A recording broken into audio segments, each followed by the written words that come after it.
This figure is so bad that not even fan service can save it. Maybe. It's very close. No, it sucks. So let's get into it with Modernia. Now, I've heard some things that this is oh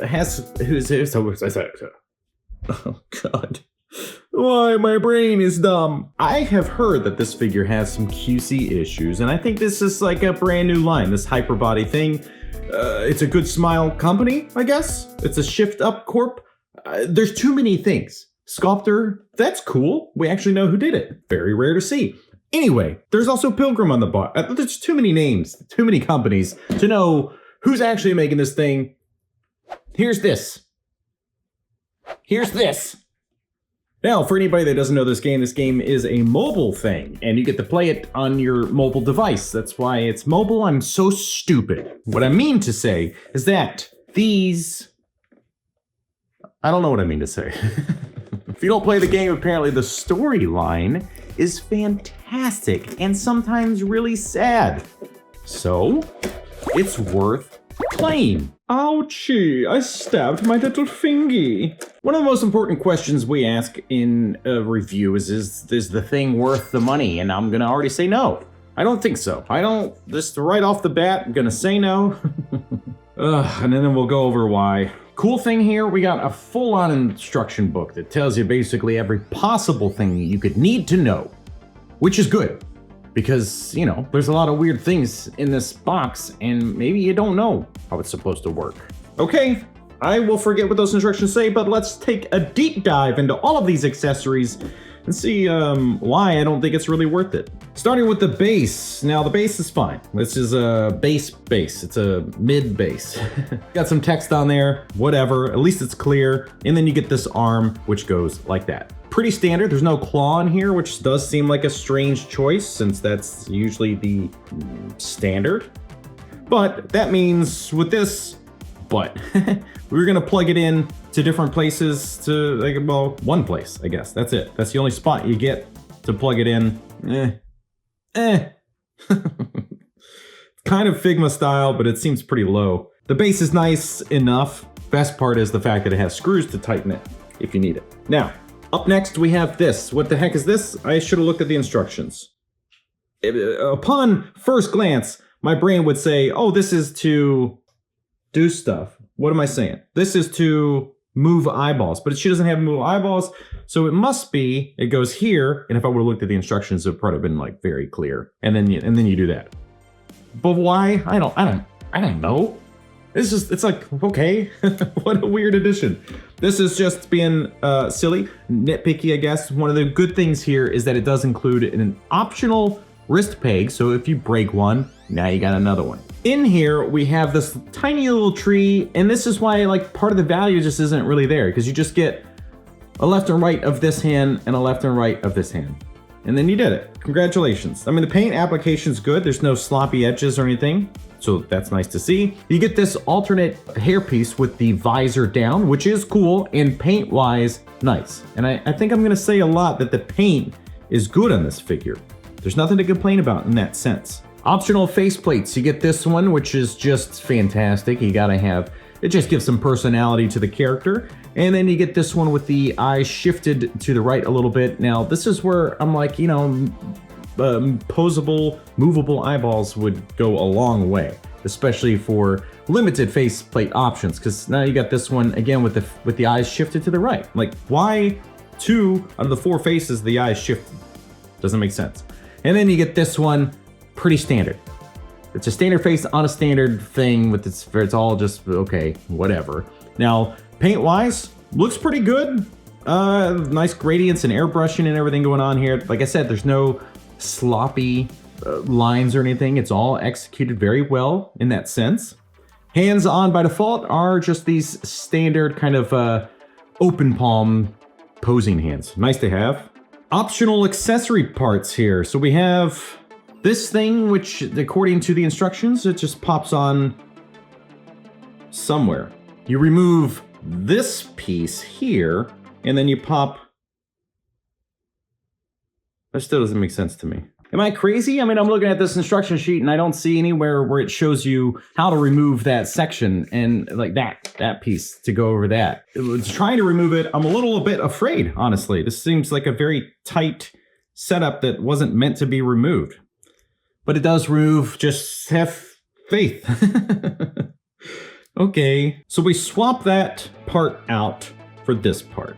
And this goes basically in the exact same spot. Oh man, it's all warped. I'm gonna like use I'm gonna have to use a hot air from a hairdryer and then remold this thing because it's supposed to look like it's connected down here. Lame sauce. So then you can take these, I guess, and put them back on, but why would you do that? What's the point of removing one? Oh. Okay, never mind. We don't want to take a hairdryer to it. So this is where stupid boy comes in to play. I think this is supposed to be for crouching poses. So everything is like, I guess. I don't know. Okay, we'll assume that that's what that's for because it actually makes a lot more sense. Oh, stupid. Okay, back to where we started. Ugh.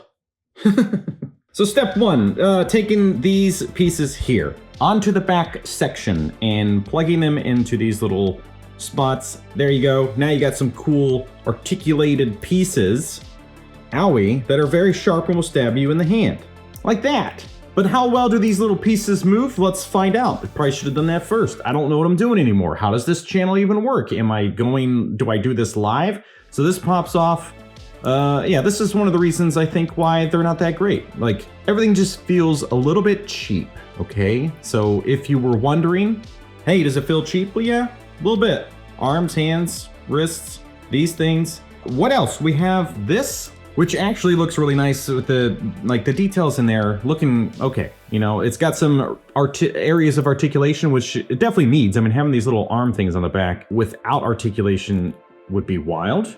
So let's check this out. Okay, cool, we're starting to get there. Fully loaded up. Now the last thing we have is this gun, which is the coolest thing and makes her one of the coolest characters because this is just a cool thing. As far as execution on this thing, nicely done. I mean, the paintwork is good. I like the metallic and then the matte finish, and the text is like all those details are really, really nicely done. And then it also is posable, which it definitely needs to be because it's a shoulder mounted weapon. There we go, looking pretty sweet. Now we've almost reached maximum mode. We just need to remove this front face piece and put this one on. And we need to take this, put that on. Boom! All right, okay, so that's cool. This doesn't really seem to pose at all. Like, it's not a bendy wire. So basically what you got is what you got. You can just spin it around and that's it. As far as looking really cool all geared up, yes, that is true. Now, here are the problems. It just feels cheap, like I said. I know people have mentioned in the chat on my last video that was many months ago, right? I'll put the date down here to confirm that it was forever ago. But people were saying that there's quality control issues with her. I definitely don't feel like there's much value in this thing compared to the price point. So you have to really, really want this character from this game to enjoy it. And that's why I have it. It's no other reason to want it. No other reason at all. We're all having fun in games here. So the thing is, I mean, this is a review channel. So stuff shows up on this channel that I don't keep all the time. All the time. Because the audience wants to see it. Maybe I'm just interested in it, but this is a review channel. So there's going to be stuff that I don't really know. Who cares? As far as the details of the figure itself, which is probably something we should have talked about already. I mean, it looks good. Like I said, it feels cheap. It feels more like one of those plastic models that you would put together. Like there's no weight to this thing really. The arms just feel super cheap, but the paint application is stellar. Like look at the details here, all the way through to the shoulder. Like every paint application is executed to perfection. No sloppy edges, just very well done. Tiny feet, which is always a problem for a figure like this, but does include a stand, which you're definitely gonna have to use. Now, as far as articulation goes, let's check it out. I think we're gonna be fine, but I don't think we're gonna be like super impressed. So head looks down really good, but then of course the hair looks stupid, but that's just the challenge of the hair sculpt. Doesn't really look up because of the hair sculpt. Shoulders go up. There is some rotation up there. They're just on a ball joint, so there's no butterfly joint. They keep wanting to come out of the body. Like this one popped off earlier. This one's popping out as I move it, which is very irritating. There's rotation there at the, oh, see, there's more problems. Rotation up there where it falls apart. Ball joint for the elbow, but that works really well. So we're getting the range we deserve. And then the ball peg for the wrist. Body articulation. There's a little bit going forward and back, but nothing wild. Side to side is really nice. So there's like some really nice range. It's nice, it's nice, nice. How many times can I say nice? Some sort of waist thing going on here. I cannot tell what's happening. Like, why is there this little divot piece? Is this just falling apart? Is this a problem with the figure? Part of the QC issues that her cheeks literally fall off of her body? Ugh, I mean, this is putting, these are like robot ladies and they're falling apart. That's unfortunate, man. Yeah, this is a save your money kind of figure. Legs go pretty far. There's rotation there at the top before they pop apart. Great, everything's falling off. Rotation at the thigh. Excellent knee joints, and the ankles are limited by the side of this thing coming down. So it's just like on a little disc thing. Ugh, gross. Ugh, irritating for sure. So if this is a character you love, I think you're probably gonna wanna wait and just grab one of the other brands that will probably release her. If you want her in this gear, you have to wait. If you don't want her in the gear, well, you can order that now. Who would order that? Yeah, this is a problem. Literally just trying to do some basic poses and the leg pops off, so this sucks. This is a big problem. You're definitely gonna prefer the snail shell version of her, or you're just gonna like put her together and leave her on a stand and never touch her because everything's gonna fall apart. But like the options of the hands, like this is so boring. Why do I have two open palm hands and then a fist and there's nothing else? Like you should have something. I don't know. I mean, just some traditional cute anime hands would be fun. So there's no reason to buy this for the right or wrong reasons. Now, one thing I really liked about the Alice figure from Figma is that she had these alternate legs in there so she can do her crouching poses. You can swap out a leg and have like a kneeling pose as we're attempting to do here, which she can kind of do, but the fact that everything's fallen off is very irritating. And you're well, I mean, that's pretty good range. I mean, compared to that, like you're basically getting it, I guess. I mean, that's probably fine. For this, it's doing, I guess, what it needs to do for the crouching stuff as they hide behind rocks and fan service with every shot. This is still a superior figure. It's super fun, articulates really well, alternate legs, excellent execution, almost across the entire figure. This, on the other hand, for the price, is just it's wild. Don't buy this thing. And this attempt to allow for this posing, I'm pretty confident is what this is for. Well, I mean, it still doesn't attach back here, so that's stupid. Everything is falling apart. Yeah, I hate this thing. This isn't even worth free, and I paid for this, so... Oh, God, I can't get the leg back on. Anyway, is this worth buying? No! If you enjoyed this review, and you want to see some other stuff get reviewed, perhaps that Alice, which is really good, then click the top link there. Thank you so much for watching. We'll see you next time.